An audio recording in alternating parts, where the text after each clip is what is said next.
What's going on, guys? Jerks to Zombies here with a Draenor Fury Warrior guide.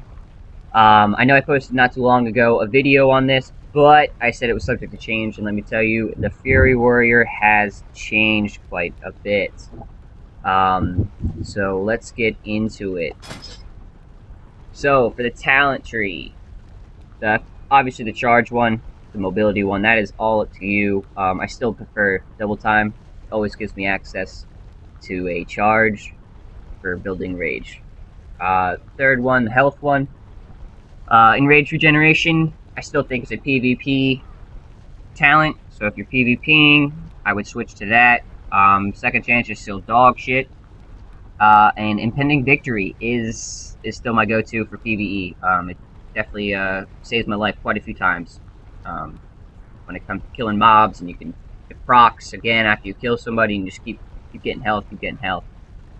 Let's go down to the next one, 45 talent.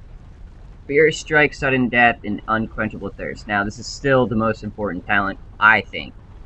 And for low item levels, like everyone is right now, Unquenchable Thirst is a must for Fury Warriors, I'm telling you.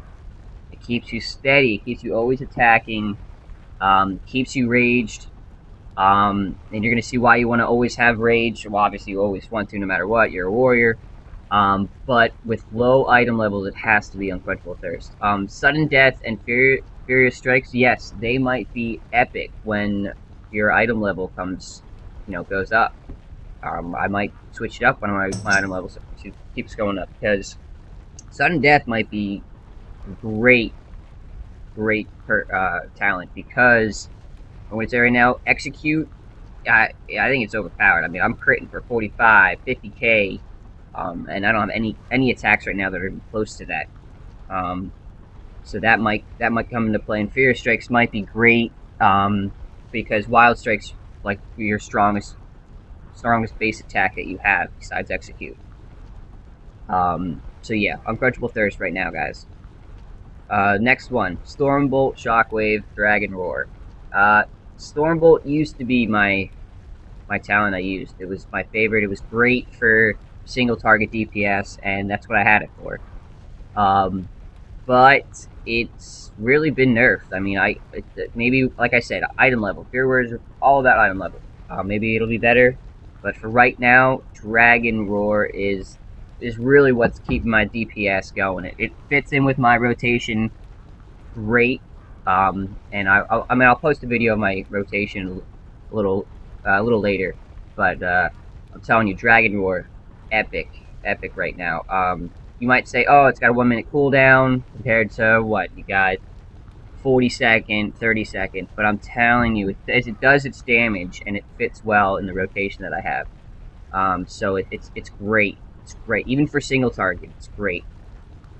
So that's the one I use. This one, 75. That's really all up to you guys. There's no real bad thing about either of them. So that's really just up to you. Level 90. Blade Storm.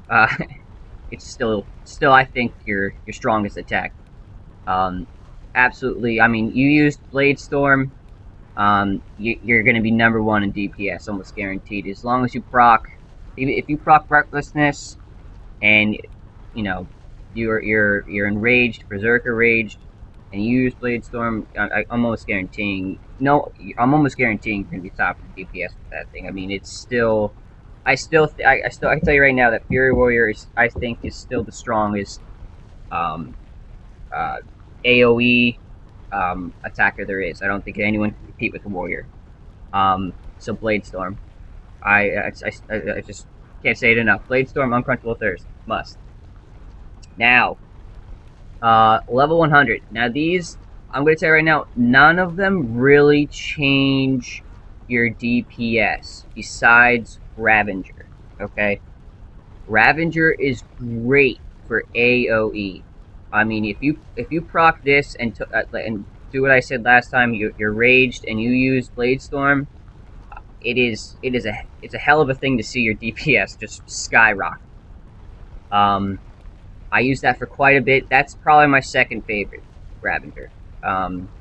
So I might change that over if I know we have a big battle against, you know, a bunch of targets, I would definitely pick Ravager. Sledgehammer or Siegebreaker, it really just it didn't fit with my rotation.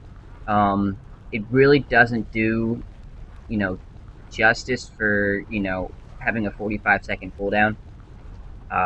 So I mean, that would be my last choice for 100 talent. But like I said, this bottom one really isn't that big of a deal with your DPS. I use anger management, and I do that just because it really helps with Dragon Roar. I mean, if you're hitting, you know, with your wild strikes, using that rage up every 30 rage you spend, it, you know, it reduces the cooldown by 1 second of all of these abilities it has on here, and Dragon Roar is one of them. And so is Blade Storm. So it really helps my rotation. That's why I'm using Air Management. For a low item level, like I keep saying that, low item level, that's what this is all based for. This talent, I think, is by far the best. If you're using, you know, Dragon War on my spec, for my talent tree system. If not, I would go with Ravager. It's another good ability. But that's pretty much it for talents. Let's check out glyphs. For me, haven't changed much. I still use Bull Rush for the extra rage, and Bloodthirst. Bloodthirst, I almost would say Bloodthirst is a must, just because, I mean, even when you're questing or, you know, just, you know, killing monsters, you're pretty much healing yourself. I mean, you're your own healer. You're pretty much your tank. It really it helps the healers in, you know, raids and in dungeons. I mean, especially in dungeons, because I'll tell you so. I mean, I'm gonna post videos on dungeoning soon. It's just, they're hard as hell. I mean, Blizzard did a hell of a job with making it, you know, dungeoning being like raiding. It's hard as hell for healers to keep you up. It's pretty cool. So this really helps out healers. And this one changed for me. The Glyph of Rallying Cry. I'm a huge fan of this. So I mean, what it does is that while you activate Rallying Cry, it activate you can also gain 20% leech, healing you for 20% of all the damage and healing you cause. So what I like to do is be enraged, pop Rallying Cry, and then pop Blade Storm, and your health just goes straight back to 100%. It's pretty awesome. And then obviously the minor glyphs are really all up to you. But yeah, that's pretty much my setup, guys. So like I said, I'll probably be posting more of talent and glyph changes as the raids come out. But for now, I mean, that's really all I can say for the glyphs and stuff. So thanks for watching. If you enjoyed, just hit that like button. Later.